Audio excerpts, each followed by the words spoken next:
Hola amigos, ¿cómo están? Bienvenidos una vez más a Cinetomía, el especial de Halloween. Cada vez esta fecha está más cerca, y es por esto que en esta ocasión he decidido hablarles de 5 películas de terror basadas en historias reales. Espero lo disfruten y sin más que decir, comencemos.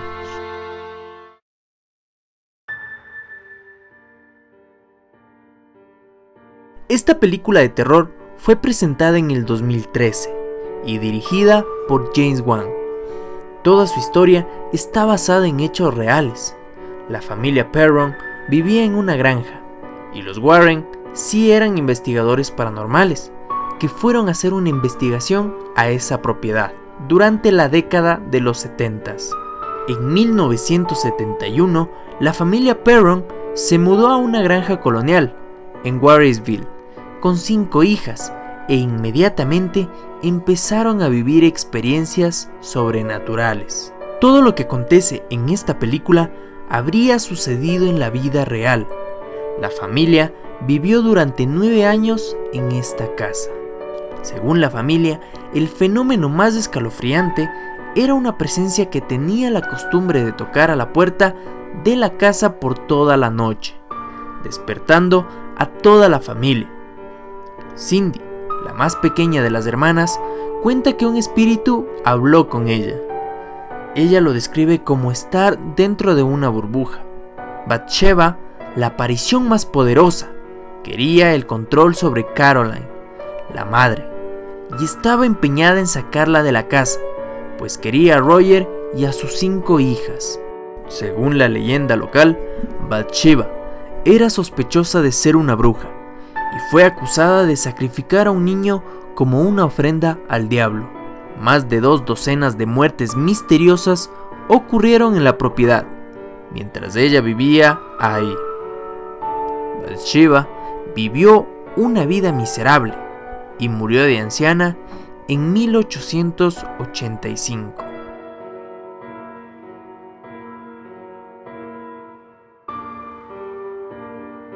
Masacre en Texas, publicada el 1 de octubre de 1974, es una película con la que miles se aterrorizaron en los cines.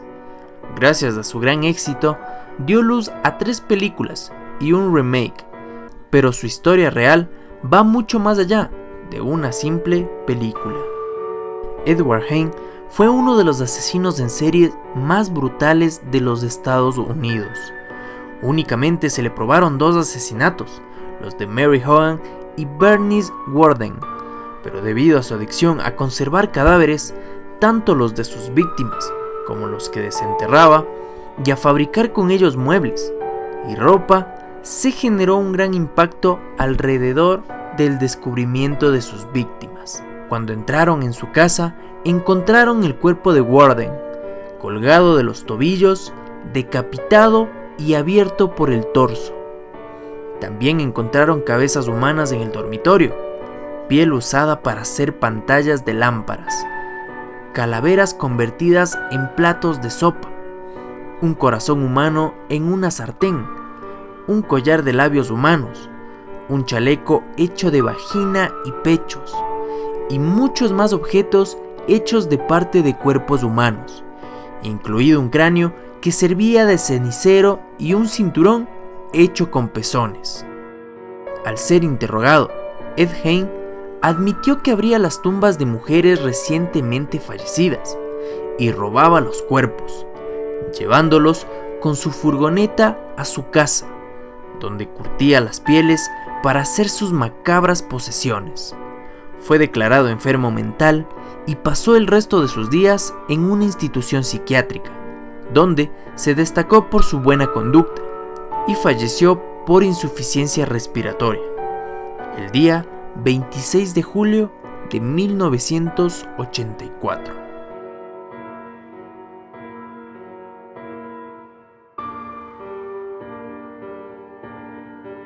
El terror en Amityville es una de las historias más escalofriantes que fue llevada a la gran pantalla. Todo empieza el 14 de noviembre de 1974. La pequeña localidad de Amityville, en la zona norteamericana de Long Island, se vio remecida por una macabra noticia. Ronald, un joven de 23 años, valiéndose de una escopeta de calibre 35, habría masacrado, mientras dormían, a todos los miembros de su familia: padre, madre, 2 hijos y 2 hermanas, en el interior de su propia casa. Según informó la policía, los crímenes presentaban algunas peculiaridades que indicaban rasgos sádicos, solo explicables en una mente enferma. Ronald, tras ser capturado por la policía, insistió que había escuchado una voz demoníaca que le había insistido en asesinar a toda su familia. Pero, pese a que su abogado alegó locura, Ronald fue encontrado culpable de los cargos de homicidio múltiple y fue condenado a 25 años de prisión por cada asesinato cometido. En diciembre de 1975, la casa de Amityville, donde había vivido la familia de Ronald, recibió a sus nuevos moradores. Tomando en cuenta los espantosos sucesos que había ocurrido en el inmueble, lo primero que hicieron los Lutz fue llevar al sacerdote para que bendijera la casa. Pero, cuando el cura pisó el inmueble, se habría escuchado una demoníaca voz que surgió inesperadamente de la planta alta de la casa y que gritó: «¡Lárgate de aquí!». Después las cosas solo empeoraron, tal como lo informó la prensa de la época. Desagradables olores, ruidos espeluznantes, manchas desconocidas que aparecían y desaparecían en las paredes. Con el paso de los días, George, el padre de la familia, comenzó a mostrar síntomas muy extraños.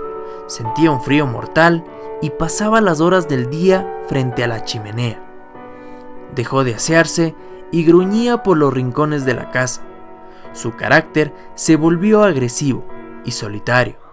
Los Lutz solo vivieron en la casa durante 28 días, pues decidieron abandonar el inmueble por todos estos fenómenos sobrenaturales. La tristemente célebre casa de Amityville, en tanto, todavía sigue en pie y todos los años recibe, como si fuera una gran atracción turística, a miles de visitantes.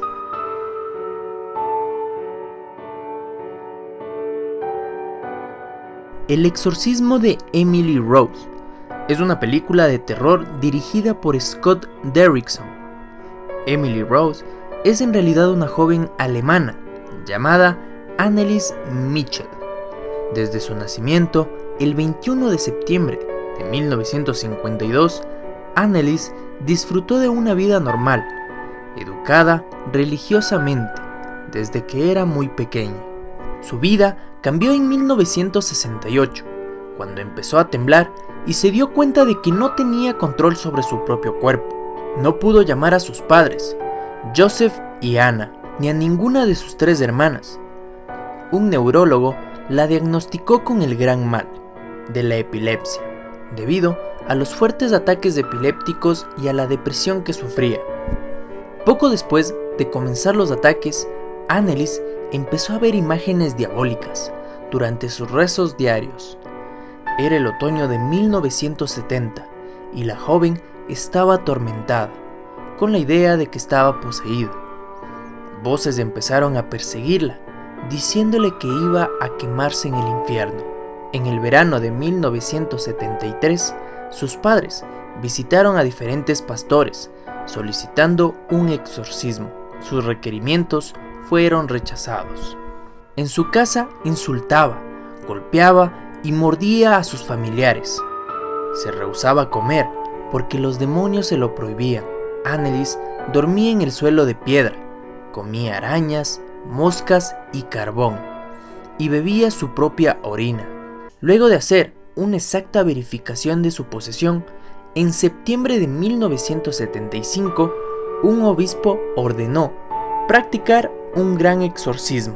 Entre septiembre de 1975 y hasta julio de 1976 se le practicaron 1 o 2 sesiones de exorcismo por semana. Los ataques de Annalise eran tan fuertes que a veces debía ser sostenida por 3 hombres e incluso hubo que encadenarla. Se hicieron más de 40 grabaciones durante el proceso con el propósito de preservar los detalles. El último día del exorcismo fue el 30 de junio de 1976 y para este punto Annalise sufría de neumonía, estaba completamente delgada y tenía fiebre muy alta. Lo último que le dijo Annalise a sus exorcistas fue: rueguen por el perdón. Y a su madre le dijo: mamá, tengo miedo. Anna Mitchell grabó la muerte de su hija al día siguiente, el 1 de julio de 1976. Los Warren fundaron desde la década de 1950 la Sociedad de Investigación Psíquica de Nueva Inglaterra y abrieron en su casa un museo de ocultismo, donde se encuentra hasta la fecha la muñeca Annabelle, dentro de un aparador, donde se pide no abrirlo por ningún motivo. La historia de Annabelle se remonta a 1970, cuando una hija compró la muñeca y la entregó como regalo de cumpleaños a su hija Donna, quien estudiaba para ser enfermera y vivía con otra de sus compañeras de clase. La muñeca formó parte de la decoración de su habitación, hasta que comenzaron a notar cosas extrañas. Se movía por sí misma. En un principio era difícil notar que la muñeca se había movido, pero luego se volvió evidente, pues ambas dejaban la muñeca en una esquina y cuando volvían a la habitación la encontraban sobre la cama y con las piernas y los brazos cruzados. Un día ambas notaron que la muñeca se había movido, pero notaron también algo más extraño y aterrador. Tenía manchas de sangre en la espalda, en sus manos y en el pecho. Fue en ese momento que decidieron contactar a una clarividente para que les ayudara a entender qué ocurría. Ella les había dicho que la muñeca estaba poseída por el espíritu de Annabelle Higgins, una pequeña que había sido encontrada muerta a los 7 años en la propiedad, antes de que los apartamentos fueran construidos. Fue en ese momento cuando contactaron a los Warrens, quienes decidieron tomar el caso e iniciar una investigación. Ambos le explicaron a los jóvenes que la muñeca no estaba poseída por una niña, sino por un demonio, y que a través de la clarividente, éste los había engañado. Con la ayuda de un cura, los Warren realizaron un exorcismo a la casa para liberarla de espíritus. Luego decidieron llevarse a la muñeca con ellos para evitarles más problema a los jóvenes. Los Warren afirmaron que durante el viaje entre el apartamento y su casa, la muñeca hizo que el auto casi se estrellara en varias ocasiones. La única forma de calmar al demonio que tenía poseída a la muñeca fue rociarla con agua bendita. Cuando los Warren llegaron a su casa, siguieron los fenómenos extraños por varios días. La muñeca levitó en varias ocasiones y comenzó a cambiar de posición dentro de la casa, apareciendo varias veces dentro de las habitaciones. La muñeca entonces fue puesta dentro de la vitrina, donde se encuentra hasta la fecha. Los Warren afirman que un par de jóvenes visitaron el museo de ocultismo y se burlaron de la muñeca. Luego de abandonar el lugar, a pedido del dueño, el joven que conducía una motocicleta perdió el control y se estrelló contra un árbol. En el lugar, él murió instantáneamente, mientras que la mujer que lo acompañaba estuvo hospitalizada por 1 año. Bien, amigos míos, eso ha sido todo por el día de hoy. Espero les haya gustado el video. Si fue así, no te olvides en darle like, compartirlo con tus amigos y por supuesto, te invito a que te suscribas. Y claro está, también te invito a que el día 30 no te pierdas el pequeño videoclip que será subido al canal, el cual estará relacionado con el terror. Con todo esto, amigos míos, me despido. Mi nombre es Pablo Gómez y conmigo será hasta una próxima ocasión.